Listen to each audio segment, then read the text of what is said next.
दोस्तों नमस्कार, मैं हूं उपेंद्र तिवारी, अध्यक्ष राष्ट्रीय गरिमा पार्टी। दोस्तों, राष्ट्रीय गरिमा पार्टी युग परिवर्तन अभियान चला रही है। आप सबका इस युग परिवर्तन अभियान में स्वागत है। दोस्तों, आज 21 अक्टूबर है। आज ही के दिन वर्ष 1943 में नेताजी ने आज़ाद हिंद सरकार और आज़ाद हिंद फौज दोनों की ही स्थापना की थी। वे आज़ाद हिंद सरकार के पहले प्रधानमंत्री थे और उनकी सरकार वर्ष 1945 तक, जब तक वह विमान दुर्घटना घोषित नहीं हुई थी, तब तक वह इस सरकार के प्रधानमंत्री रहे। दोस्तों, सुभाष चंद्र बोस जी के बारे में बहुत सी भ्रांतियां लोगों के मन में हैं, लेकिन हम उनके कुछ घटनाक्रम आपके समक्ष आज के दिन उनको अपना नमन प्रस्तुत करने के लिए अवश्य बताना चाहेंगे।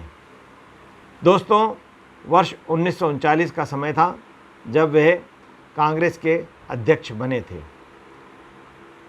जब वे कांग्रेस के अध्यक्ष बने तो गांधी जी को उनका अध्यक्ष बनना पसंद नहीं आया था, लेकिन उन्होंने इस बात को नेताजी को नहीं कहा था।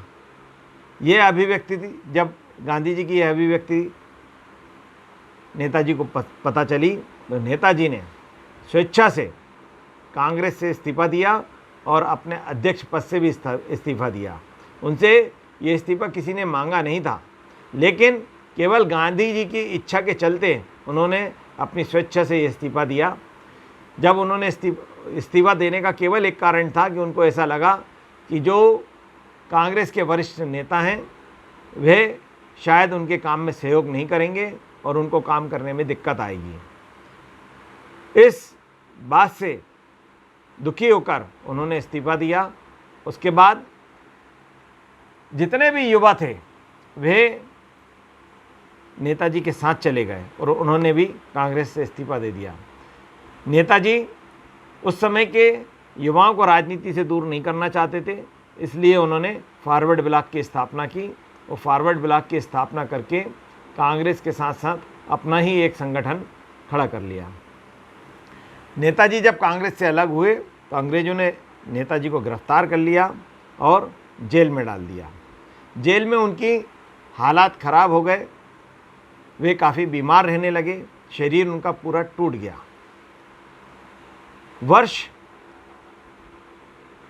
1940 के दिसंबर 1940 में नेताजी से मिलने शरद चंद्र चट्टोपाध्याय जी जेल में मिलने गए। उन्होंने नेताजी की जब ये हालत देखी तो वे काफ़ी दुखी हुए। उन्होंने नेताजी से कहा, उन्होंने एक किताब लिखी थी उस समय, तो उन्होंने नेताजी से पूछा कि आपने मेरी वो किताब पढ़ी? उन्होंने बोला हाँ मैंने पढ़ी। तो बोले उसके अंदर जो मुख्य पात्र है उसकी भूमिका में आपको रहना है, क्या आप अपना जीवन इस जेल में ही समाप्त कर देना चाहते हैं? तो उनके मन में तुरंत एक नई स्फूर्ति पैदा हुई और चट्टोपाध्याय जी ने उनको जूस का गिलास पिलाया। उसके बाद उनसे ये कहा कि मैं आपको जेल से निकालने की व्यवस्था करता हूँ, आप देश के लिए काम करने के विषय में वापस से सोचें। शरद चंद्र चट्टोपाध्याय जी ने अंग्रेज़ों से वार्ता करके उनकी हालात का स्मरण कराते हुए ये निवेदन किया कि आप इनको जेल से रिहा कर दीजिए और इनके ही घर में आप जेल घोषित कर दीजिए। जेल से नेताजी को निकाल के उनके कलकत्ता के निवास में उन्हें नज़रबंद कर दिया गया और उनके घर के चारों ओर सिपाहियों का सख्त पहरा लगा दिया गया। नेताजी का खुफिया तंत्र काफ़ी मजबूत रहा करता था। उन्होंने अपने खुफिया तंत्र के माध्यम से वहाँ से निकलने की प्लानिंग की। सबसे पहले अपने स्वास्थ्य को ठीक किया। स्वास्थ्य को ठीक करने के बाद अपनी दाढ़ी बढ़ाई। दाढ़ी बढ़ा के 16 जनवरी 1941 को नेताजी कलकत्ता से फ़रार हो गए और जब वो फ़रार हुए उसके बाद वह अंग्रेज़ों के हाथ कभी नहीं आए। वहाँ से वे ज़ियाउद्दीन के नाम से काबुल पहुँचे। काबुल से उन्होंने अंग्रेज़ नाम से एक पासपोर्ट बनवाया और वहाँ से वह रूस पहुँचे। रूस से नेताजी जर्मनी पहुँचे। जर्मनी में वह हिटलर से मिले। हिटलर ने उन्हें अपने से बड़ा मानते हुए उनको पूरी सैनिक सहायता देने और उनका सहयोग करने का वचन दिया। जर्मनी से ही, बर्लिन से उन्होंने पहला भारत के नाम रेडियो पर आकाशवाणी के माध्यम से संदेश दिया। जर्मनी में उनको जापान से एक राजबिहारी बोस के माध्यम से एक सूचना प्राप्त हुई कि वे वहाँ से टोक्यो पहुँचे।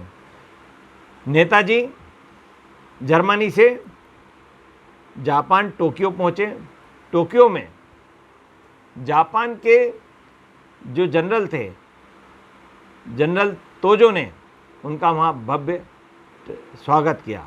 जापान के टोक्यो के टाउन हॉल में उनका भव्य स्वागत किया।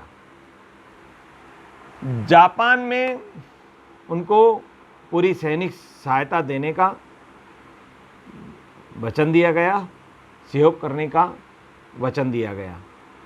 वहाँ से वे सिंगापुर गए। सिंगापुर में आज़ाद हिंद सरकार और आज़ाद हिंद फौज की स्थापना 21 अक्टूबर 1943 को हुई। जब सिंगापुर पहुँचे नेताजी तो उनको आभूषणों से तोला गया और आभूषणों के माध्यम से इतना अधिक धन इकट्ठा हो गया कि आज़ाद हिंद सरकार ने अपना स्वयं का बैंक स्थापित कर लिया। साथियों, 21 अक्टूबर 1943 को नेताजी अस्थायी सरकार के, भारत की अस्थायी सरकार के प्रधानमंत्री घोषित किए गए और इस सरकार को लगभग 11 देशों ने मान्यता प्रदान की। जब तक हवाई दुर्घटना की खबर नहीं आई तब तक वे प्रधानमंत्री रहे और उस हवाई दुर्घटना के बाद वे उस पद पे नहीं रहे। साथियों, नेताजी ने हमेशा भारत की उन्नति और भारत की आज़ादी और भारत की आज़ादी के बाद उसकी उन्नति के लिए हमेशा चिंतनशील रहे और क्रियाशील रहे। ऐसे नेताजी जैसे लोगों के दम पर इस भारत ने आज़ादी प्राप्त की। उनका हमारे देश की आज़ादी में बहुत बड़ा योगदान है। साथियों, राष्ट्रीय गरिमा पार्टी का गठन नेताजी के सिद्धांतों पर, नेताजी के सपनों का भारत बनाने के लिए ही किया गया है।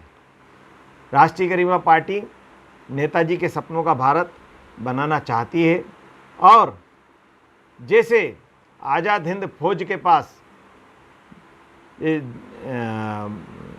आज़ाद हिंद फौज के पास समर्पित भाव और ईमानदारी से, कर्मठता से देश के लिए योगदान देने वाले युवा थे, वैसे ही आज के वह युवा जो देश को समर्पण भाव से, त्याग की भावना से, कर्मठता से, ईमानदारी से अपना योगदान देना चाहते हैं, उनको आगे लाना चाहती है।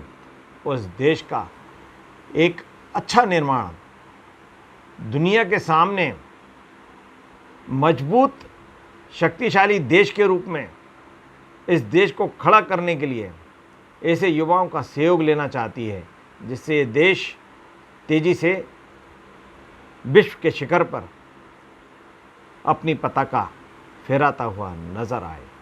जय हिंद, जय भारत।